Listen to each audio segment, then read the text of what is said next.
আমাদের বডি কিন্তু জিমে হয় না বা বাড়িতে ওয়ার্কআউট করে কিন্তু কখনোই বডি হয় না। Hello friends, welcome to my channel fitness boy Rahul 007। তো ফ্রেন্ডস, কেমন আছো সবাই? আশা করি অনেক অনেক ভালো থাকবে। ওকে, তো ফ্রেন্ডস, আমাকে যারা কমেন্ট করছিল তো তাদের কিছু কমেন্টের রিপ্লাই নিয়ে আমি চলে এসেছি। তো কমেন্টগুলো যেগুলো করেছে সব গুরুত্বপূর্ণ কমেন্ট, তো কিছু কমেন্টের ভিডিওতে রিপ্লাই দেওয়ার চেষ্টা করব। তো ভিডিওটা লাস্ট অবধি দেখো।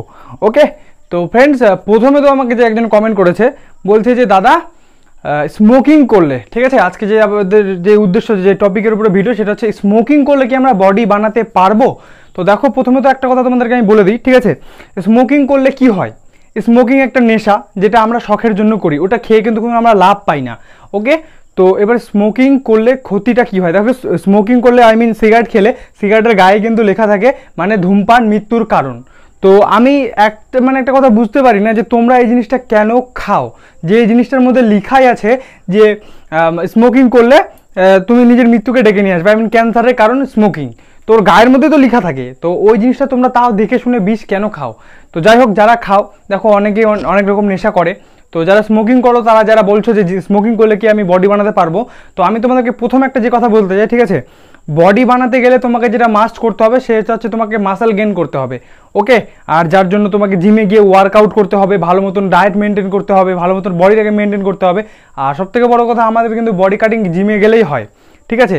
তো যখন জিমে আমরা ওয়ার্কআউট করবো, আমাদেরকে বডি ভালো বানাতে, একটা হাট্টা বডি বানাতে গেলে কি করতে হবে? ভালো করে ওয়ার্কআউট করতে হবে। এবার তুমি 1 থেকে 1.5 ঘন্টা যতটুকু টাইম জিমে থাকবে বা হোম ওয়ার্কআউট করবে, যতক্ষণ তুমি করবে, তো ততক্ষণ তোমাকে তো ভালো মাইন্ড সেট আপ রেখে করতে হবে, তাই কি না? তো এবার তুমি যখন ওয়ার্কআউট করবে, আমি একটা জিনিস দেখেছি, যারা স্মোকিং করে তাদের দমটা খুবই কম হয়, ঠিক আছে। হ্যাঁ, ওর হয়তো শক্তি আছে, ও কিন্তু মনে করো তুমি 10 কিলো ডাম্বেল চাটতে পারছো, ও 20 কিলো ডাম্বেল চাটতে পারছে, বাট ওকে তুমি কিছুক্ষণ ওয়ার্কআউট করতে দাও, ও ওয়ার্কআউট করতে পারবে না, কারণ ও স্মোকিং করে ওর যে নিজের দমটা, ও যারা স্মোকিং করে তারা রানিং করতে পারে না, একটুতে হিপে যায়। তো তোমাকে বডি বানাতে হলে তো জিমে গিয়ে খাটতে হবে, অনেক মেহনত করতে হবে, তোমার গা থেকে টপ টপ করে ঘাম পড়বে, সেই সিচুয়েশনে তো তোমার বডিটা তৈরি হবে না।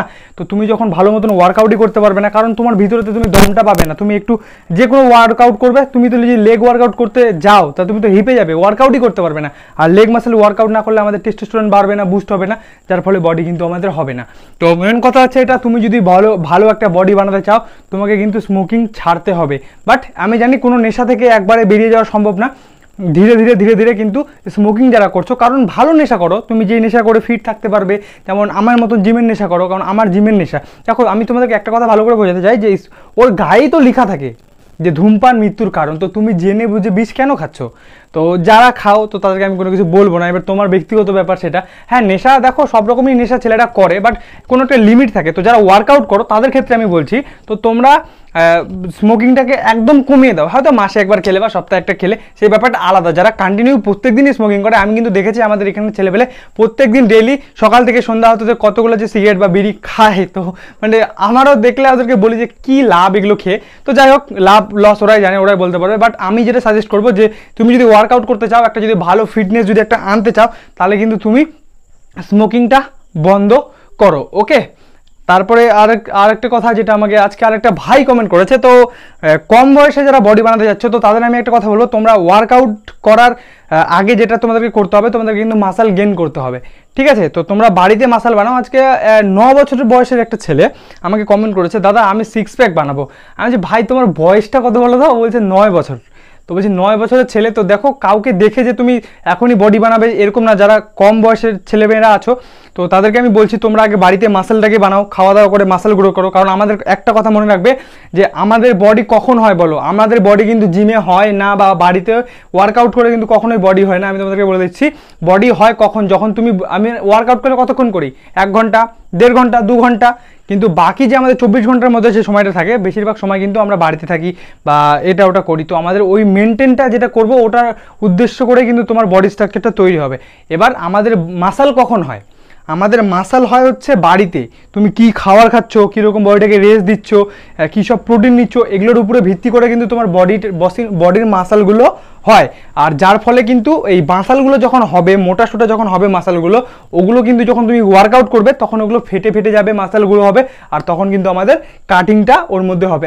ওয়ার্কআউট করলে বডির উপরে কাটিং আসে, আর মাসল গেইন করতে হলে তোমাকে কিন্তু বাড়ির খাবার খেয়ে করতে হবে, ঠিক আছে? কথাটা আশা করি বুঝতে পেরেছো।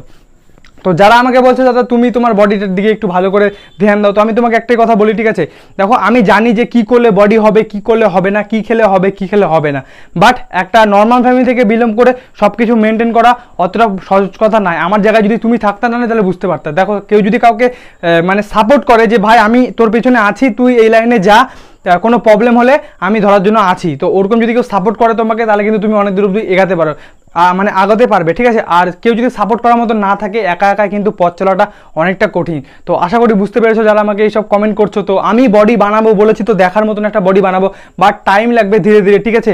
আগে নিজে কিছু করি, তারপরে কিন্তু আমি বডিটা দেখে, কারণ নিজে ইনকাম করে আমাকে নিজের বডির পিছনে খাবার জোগাতে হয়। তো আমি ওয়ার্কআউট করি তেমন এটা না, দেখো জিম করলে কিন্তু আমাদের কিন্তু ওয়ার্কআউট যেটা করি আমাদের কিন্তু অনেক প্রোটিন দিতে হয় শরীরে, তো সেই প্রোটিনটা তো জোগাড় করতে হবে। এবার বাড়িতে যদি তোমার সেরকম কোনো সাপোর্ট থাকে যে হ্যাঁ তুই জিম কর, আমি তোর পিছনে আছি, তাহলে তো বডি বানাতে, তাহলে আমি এতদিন মানে বিশাল লেভেলে একটা বডি বানাতে পারতাম, ঠিক আছে। বাট সাপোর্ট করার মতন কেউ নেই, যাই তার জন্যই কিন্তু আমি যেটুকু ইনকাম করি ওই টাকার মধ্যে কিছু দিয়ে আমার কিন্তু বডির পিছনে আমি খরচা করি। কারণ তোমাদের যাদের স্মোকিংয়ের নেশা আছে, আমার কিন্তু ওরকম একটা জিমের প্রতি নেশা বা ভালোবাসা আছে। তো আমি এই ভালোবাসাটাকে আরও অনেক দূর এগিয়ে নিয়ে যাব। আর তোমরা আমার চ্যানেলে থাকলে, আমার সাথে থাকলে দেখতেই পারবে যে আমার বডিটাকে কতটা গ্রো করি, বাট ধীরে ধীরে টাইম লাগবে। একবারে কেউ কখনো বড় হয় না। যারা মনে করে যে সিঁড়ি দিয়ে একবারে উঠে যায় না, তারা কিন্তু যখন মাটি থেকে পড়ে তো তারা বুঝতে পারে যে তার ব্যথাটা কতখানি। আর যারা মাটি থেকে পড়ে উপরে ধীরে ধীরে ওঠে, তো তারা জানে যে মাটিতে পড়লে কী রকম আঘাত তার লাগতে পারে। তো যারা কমেন্ট করছো তো তাদেরকে অসংখ্য অসংখ্য ধন্যবাদ। কমেন্ট করবে, আমি রিপ্লাই দেবো, অসুবিধা নেই। আর খাওয়া দাওয়া মেনটেন করো। যাদের বলছো যে ফ্যাট লস হচ্ছে না, ফ্যাট লস করতে চাও, তো আমি তাদের জন্য ওয়ার্কআউট নিয়ে আসবো, লোয়ার অ্যাপস, অল অ্যাপস, তো সব কিছুর ভিডিও আসবে চ্যানেলে আপডেট। প্রত্যেক দিন আমি ডেইলি ভিডিও আপলোড করি। তো চ্যানেল নতুন হতে দেখলে চ্যানেলটাকে সাবস্ক্রাইব করো, পাশে থাকা বেল নোটিফিকেশন অন করে দিও, কারণ আমি এরকমই ফিটনেস রিলেটেড ভিডিও আমার চ্যানেলে আপলোড করতেই থাকি। আর যাদের মাস্টারবেশন নিয়ে সমস্যা আছে, অবশ্যই তাদের জন্য আমি ভিডিও বানাবো। তো টাটা, ভালো থাকবে, সুস্থ থাকবে, দেখা হবে নেক্সট ভিডিওতে। Love you all.